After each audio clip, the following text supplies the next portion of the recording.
Hi, and welcome to another Witch Doctors How-To. Today we're going to talk to you about skid plates. This is our skid plate we just came out with. It's an aluminum 6061 skid plate. Making an aluminum, we're able to make it a lot cheaper than the other ones out on the market, but still retain the strength. Now, I was never a fan of the skid plates. A lot of you know when you call and you call us in for our lower kickstand and our lowering links, that I said I really wasn't a fan of the skid plates. I always felt it was a way for companies to make money by charging you something else. I had a couple people come up to me in Daytona this past year and tell me that they ride home on gravel roads, or they ride home on almost a dirt road. A lot of the roads that they ride on have ruts, stuff like that. So it got me thinking, and they were telling me how a skid plate really helps them out. So it got me thinking, and I said, you know what, there is a need for that. It's something that I didn't feel was right, but now I do see that people have a need for that. So that's why we came out with this skid plate. The other cool thing about ours is we use it as a jacking plate. If you look on the bottom of your motor, it's V-shaped on the bottom of the motor. And a lot of guys tell me when they use a bike jack, the bike kind of tips side to side because of that V. So with our plate, you won't get that. So it's also a jacking plate as well. It gives you some strength. Now our plate has a hole in it for the drain plug. That's where the oil drain plug is. So changing oil, no big deal, same thing. You won't even notice the plates there. It bolts on, the holes are slotted, because on a lot of these I found the plates or the frames are just a hair different. There's little nuances, so we slotted our bolt hole so when it goes on, it should go on pretty easy for you. Black texture powder coat to match the bottom of the engine. This part here, you can see it bends up, it has the curve. That protects the voltage regulator and everything up in the front. Real easy install, no fancy tools, nothing. You don't need a lift, anything like that. So let's go over to the bike and show you how to put this on. Okay, so the skid plate actually bolts underneath your footboard bracket. It bolts on there, uses a bolt back here where your rear passenger bracket is. And again, I should say these skid plates fit the cross bikes and the Vision, so they may be a little different, you know, a cross bike versus a Vision on how the rear peg mount deals are on, but for the most part, I'll show you how this works. So we have it on a lift table simply so we can show you underneath when we film this. Other than that, you really don't need a lift. If you had a bike jack, it really helps because you kind of got to lay on your back and do this, so it really does help. Pretty much a single person job. You don't need two people to do this. The tools that you need: 15mm socket, a 8mm Allen socket, or an Allen wrench, but the socket's much easier. So 15mm, need a 10mm wrench or socket, a regular screwdriver, and then we use a 15/16 socket in the back here just because that's what we had. So you need something real close to that size and that'll work for you. So if you take a look under here, I'll show you kind of the first step. You have the two bolts here that mount your floorboard. Your whole bracket here is mounted to the frame by these two bolts. One other unique thing that if you didn't know on a cross bike, even the Visions, you have this bolt right here.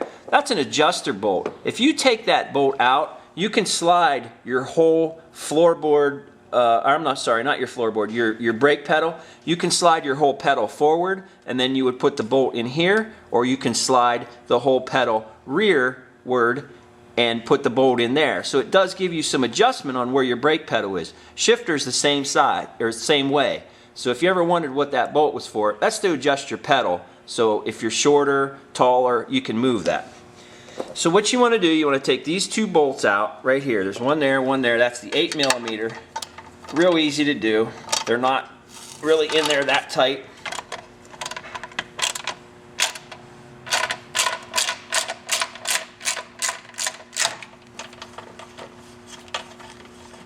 And you can see how you could do this with an Allen wrench, but you would really be there all day trying to get in there. The Allen socket makes it so much easier. Now when you do this, nothing falls apart, everything's attached to the mount. So your whole brake pedal, your master cylinder, everything is going to move with this mount. So one thing I use, like I say, if you had a buddy, you could have them help hold this, but you really don't need it. I use a bungee cord. You can get a rope or something, you know. You want to tie this up out of the way. So those bolts will come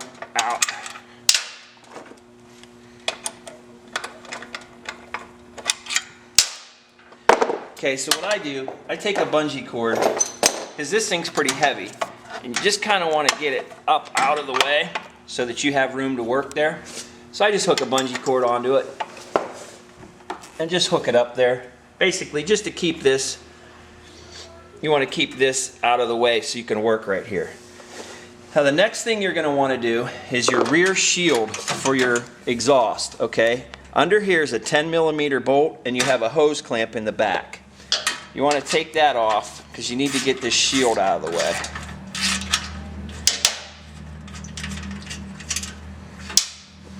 Then if you look back here by your muffler, it's hard to see in the video, but there's a clamp back here.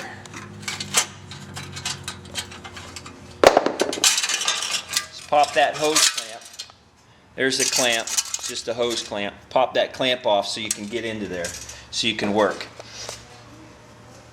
The other bolt you need to take out, this is your lower bolt for your foot peg mount.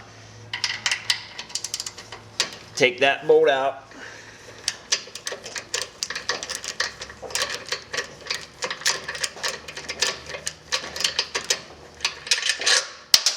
Now, the one up here, you have to take out. There's a nut, big nut up there. That's the 15/16. You don't have to take it all the way off.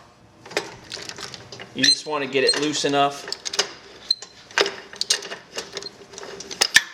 You just want to get it loose so that your bracket's loose, because the skid plate actually bolts underneath here. So you just want to get that. You want to have enough slop in here so that the skid plate can go in. So you don't have to take that all the way off, just loosen it up. So that's basically all you have to do on this side. We'll go on the other side and show you how to do that now. Okay, so it's the same thing. You have your two bolts here that hold your mount. Here's your little bolt that I said adjusts your shifter back and forth. So you just want to take these two bolts out.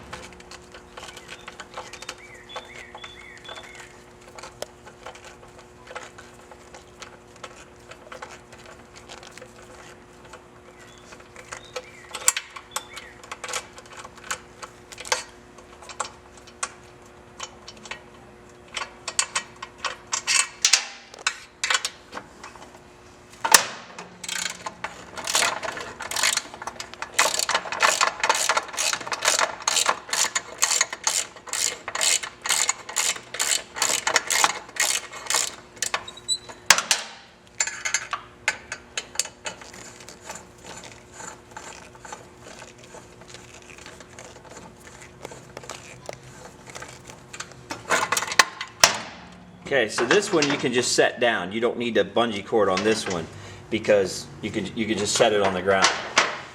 Now, there's a bolt in the back behind the kickstand that you have to get. That's the 15mm socket one. It's a bolt right here. The cross bike holds it's one of the bracket bolts for the exhaust. And again, that's 15mm.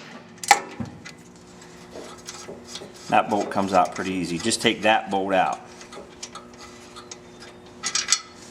So that's everything you need to do to prepare it to get the skid plate on. So let me grab a skid plate and we'll show you how to put that on. Okay, so you're just going to take the skid plate, slide it underneath, and you can kind of see where these bolts, these holes here, line up with the holes in the frame. So just kind of get it in there. And again, if you had a helper, this might be a little bit easier. But just get it on there. Now what I do is I stick a bolt in there. You can stick it anywhere. I just kind of put it in finger tight just to hold this side when I'm working on the rest of it. So it, it's like an extra hand. So this, just put on here on your foot peg.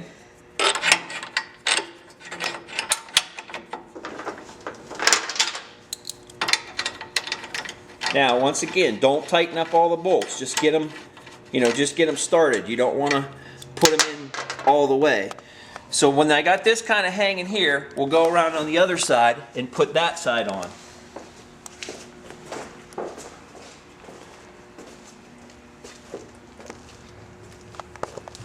You're going to want to do that bolt all the way in the rear.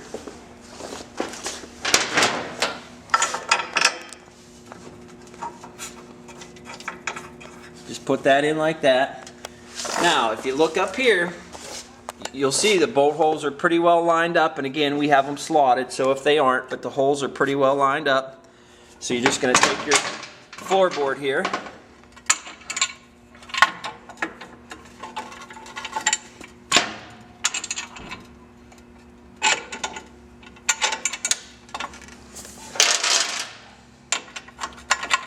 get your bolt started.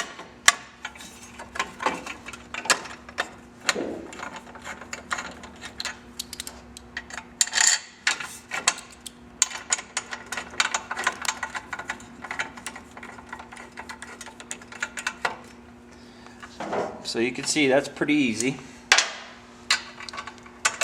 Now again, tighten these up decent. You don't want to tighten them completely, you know, because if you still have to maybe jiggle it around a little bit. So just get them kind of in there, but not tight. And again, I think you can see how having a socket really makes a world of difference. If you had to do this with an Allen wrench, you would be there all day trying to do that. It would take forever. So get that in there so you can see it's still a little loose, but yet it's still tight. So all the bolts are in. So now we'll go over and do the brakes, or the brake side. And I saved that for last just because it's kind of the harder, it's heavier.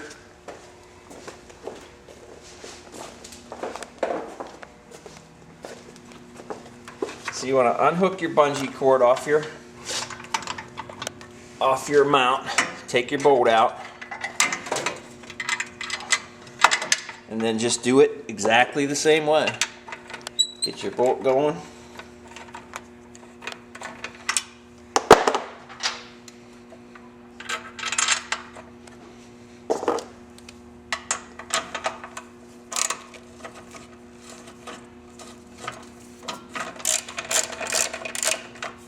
Now on this one, you can tighten them up, because once you got all your bolts in, now you can tighten this mount up all the way, and then you go back around, you know, tighten the one bolt up just a little bit, get it snug. Don't crank it all the way down. Get your other one going here. Get it snug, and then just, you know, tighten it up, and then go back and tighten your other one. That's just basic mechanical stuff. So whenever you have a bolt, go back and just check them. Okay, so those are good. Do your one back here for your foot peg. Tighten that up. You have your big nut one up here.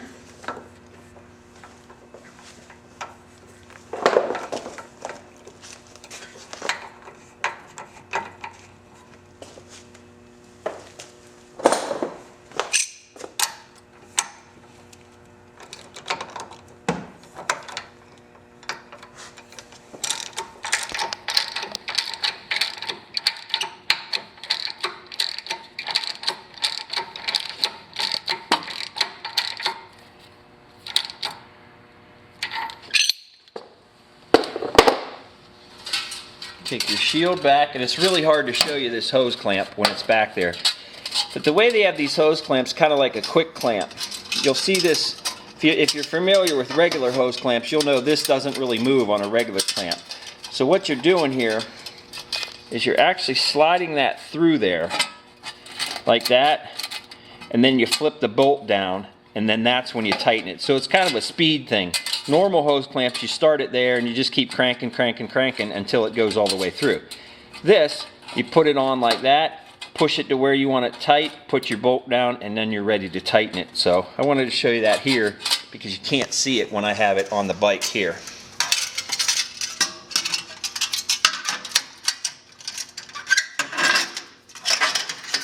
So again, put that on there. The little bolt, I act as an extra hand. Just put that little bolt right there to kind of hold that.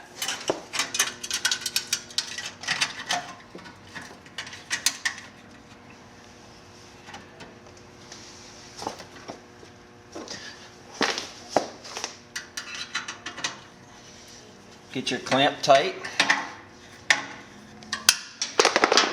Tighten up this little bolt now. And you can see up here I actually have it off a little bit. I got to loosen the clamp back up.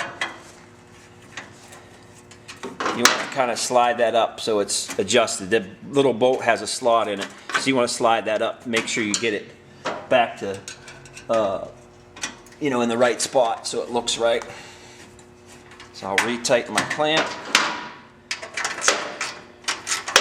tighten my bolt, and that's everything on this side. So we'll just go back around to the other side, tighten up the floorboard in the front.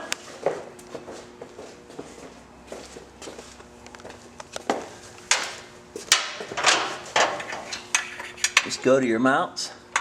Now you can kind of see why we got them snug, but not all the way. So that way it still held everything in place. So just a couple turns and we're right to snug. Same deal as the other side. Don't crank it all the way tight. Get one bolt pretty good. Go back, do your other bolt. Kind of just tighten them even.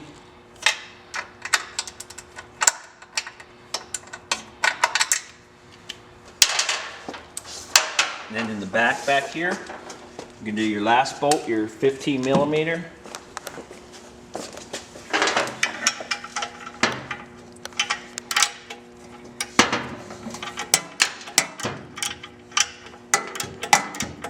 I have what they call a flexible ratchet. If you're out at the store, a flexible ratchet really makes life easy. You can see how I can just kind of turn it like a screwdriver. They're a little bit more money, but boy, they're worth it working on stuff. You can put that handle wherever you want. Get that tight. That's basically all there is to it. The skid plate, you can see how good it, you know, you have the gap under the motor. It protects everything. Goes clear up in the front, protects your sensor here, protects the voltage regulator. And when you look at it from the outside, you can't even tell it's on there. So you don't notice it. It doesn't inhibit cornering. It doesn't inhibit anything. It just fits perfect to the bike. And it's just that added bit of protection that a lot of you are looking for. It's one of the things that we do recommend now, since like I said, I talked to those people in Daytona and they told me about it. It's one of the things we do recommend on any kit that's 1.5 inch or 2 inch lowering when you're doing your bikes. Anything 1.5 inches to 2 inches, it's a good idea to do it along with the lowered kickstand. The other thing is it will work even if you don't lower the bike. It's still added protection. So hope you guys enjoy that. Thanks for watching.